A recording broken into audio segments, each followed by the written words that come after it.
Bienvenidos a esta miniserie sobre laicidad, un tema de enorme interés y actualidad en nuestra sociedad multicultural. El estudio de la secularidad o de la laicidad puede ayudar a responder preguntas como ¿qué es la laicidad cristiana? ¿Se ha logrado en algún momento de la historia? ¿Se puede alcanzar definitivamente?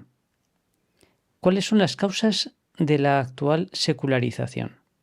¿Es un proceso irreversible, unido al progreso? ¿Desaparecerá el cristianismo de Europa? ¿Cuáles son las raíces del laicismo de los últimos siglos? ¿Es igual el laicismo del siglo XIX que el del siglo XXI? ¿Puede la Constitución de un país regular el régimen de los sacramentos de la Iglesia y sancionar el aborto como un derecho fundamental? ¿Es la religión un peligro para la democracia? ¿Consiste la tolerancia en la yuxtaposición de todas las creencias? ¿Qué es eso de la batalla cultural? ¿Qué eficacia y qué límites tiene? ¿Estamos iniciando una nueva fase de post-secularización? ¿Qué puede hacer cualquier ciudadano corriente? Estas y muchas más preguntas estarán detrás de lo que vamos a ver en estos capítulos. Conviene, antes de nada, realizar una aclaración conceptual. Llamamos secularización a un dato sociológico. Es un concepto acuñado por la sociología histórica para designar la pérdida de relevancia de la religión en cierto lugar y tiempo. Es un dato que capta tanto la historia como la sociología. Llamamos, en cambio, secularismo a una ideología, aquella que promueve y aplaude esa contracción de lo religioso y su confinamiento al ámbito de lo privado. Equivale a laicismo, secularismo y laicismo.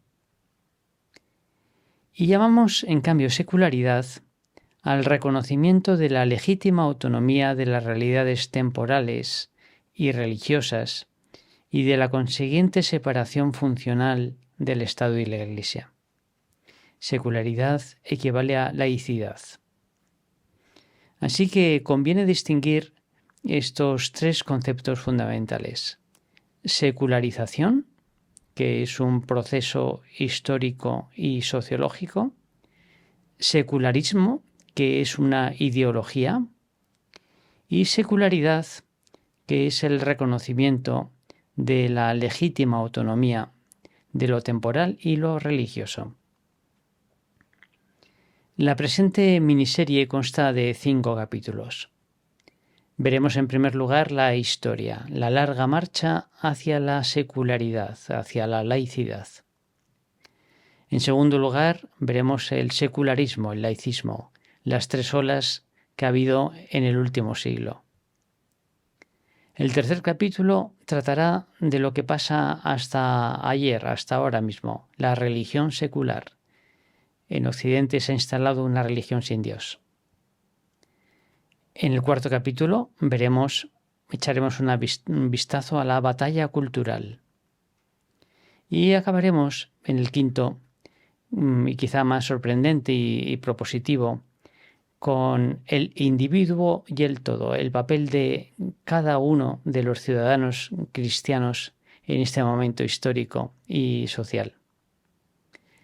Comenzamos, por tanto, el primer capítulo, la historia, la larga marcha hacia la laicidad. El hombre es persona, un ser creado para la relación. Y la relación tiene 2 dimensiones básicas. Una vertical hacia Dios, la religión, y otra horizontal hacia los demás, con desarrollos diversos, como por ejemplo la amistad, el matrimonio, la cultura, la civilización. Estas 2 dimensiones de la relación, la vertical y la horizontal, coinciden en la vida de cada uno. en el interior de la persona. Un hombre de fe será a la vez un maestro, un padre de familia, un político o un influencer coherente con su fe. Pero a nivel de organización social y en política y religión poseen una legítima autonomía. La adecuada relación entre ambas se denomina laicidad o secularidad.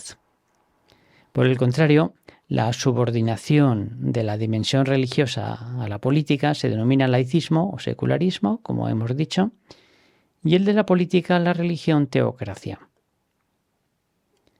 Jesús enseñó la legítima autonomía de política y religión. Dad al César lo que es del César y a Dios lo que es de Dios. Sin embargo, los 2000 años de historia del cristianismo constituyen una larga marcha aún inconclusa hacia esta laicidad positiva, en la que se pueden distinguir 3 etapas. En primer lugar, la Edad Antigua. Roma consideraba que la religión estaba al servicio del imperio. Pensaba que el culto verdadero a Dios, o el culto al Dios verdadero, garantizaba su grandeza civilizatoria. Responsabilizaba a Dios de la buena marcha de Roma. Durante los primeros años del cristianismo, las autoridades romanas tomaron y toleraron a los cristianos como un grupo del judaísmo. A raíz del incendio de Roma, el año 64, que Nerón atribuyó a los cristianos, y también del progresivo bautismo de paganos, de la rebelión judía del año 70 y de la negativa de los cristianos a rendir culto al emperador, empezaron a ser considerados un grupo desestabilizador y a ser perseguidos.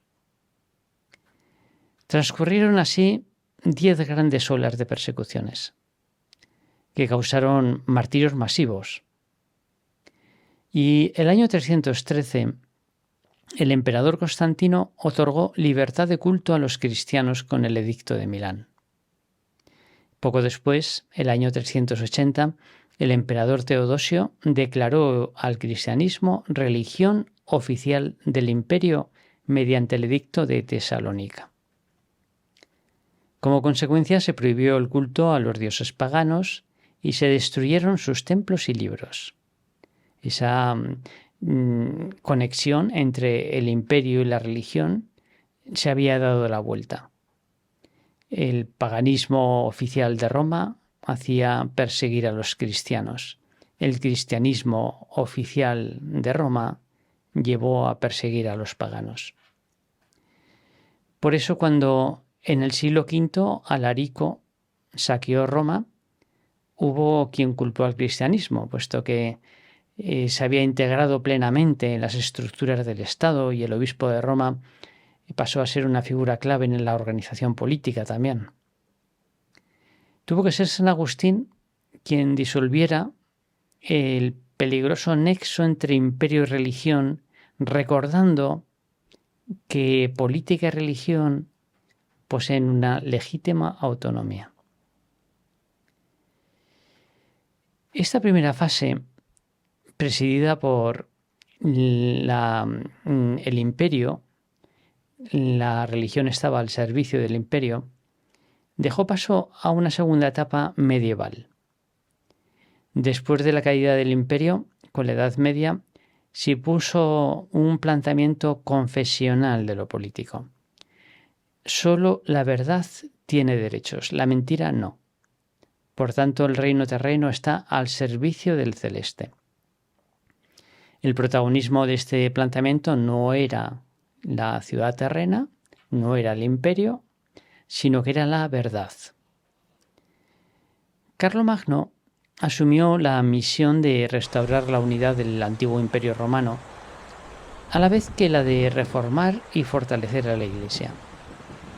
Y el año 800 fue coronado emperador por el Papa León III. Esta simbiosis entre política y religión fue más allá con la Revolución Pontificia del siglo XI, en que los papas se atribuyeron lo que se denominó la plenitudo potestatis, la plena potestad, el poder directo en las cuestiones espirituales e indirecto a través del brazo secular del rey en lo temporal. Todo al servicio de la verdad. No, la mentira no tenía derechos.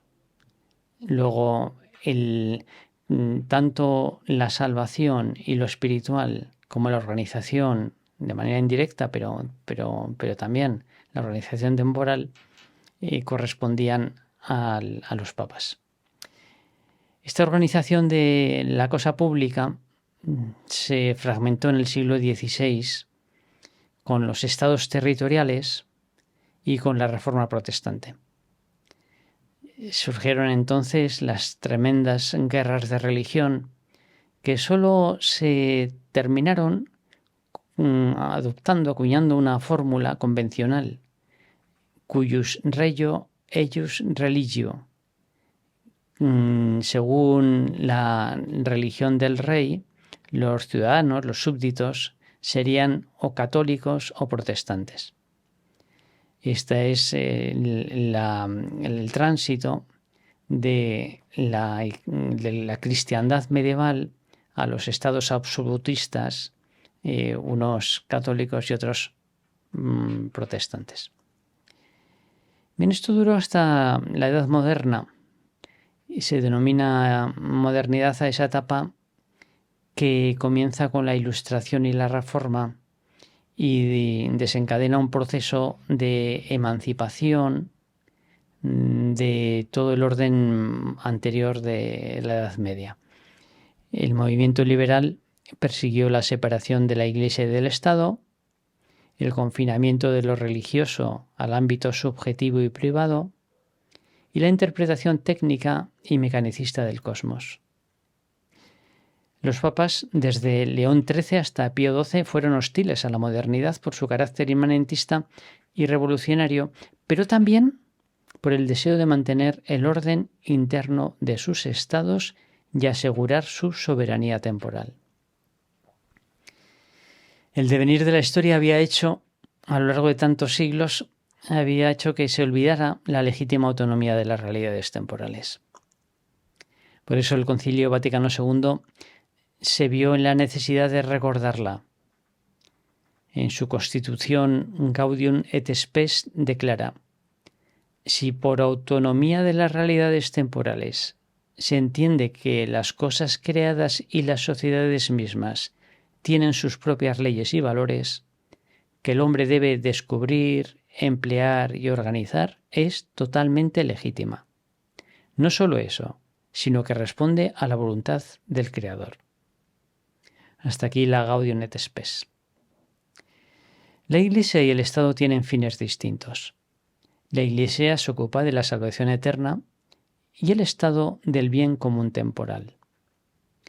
Pero Iglesia y Estado están llamados a cooperar, porque la religión es un integrante fundamental del bien común y además tiene un impacto social y cultural.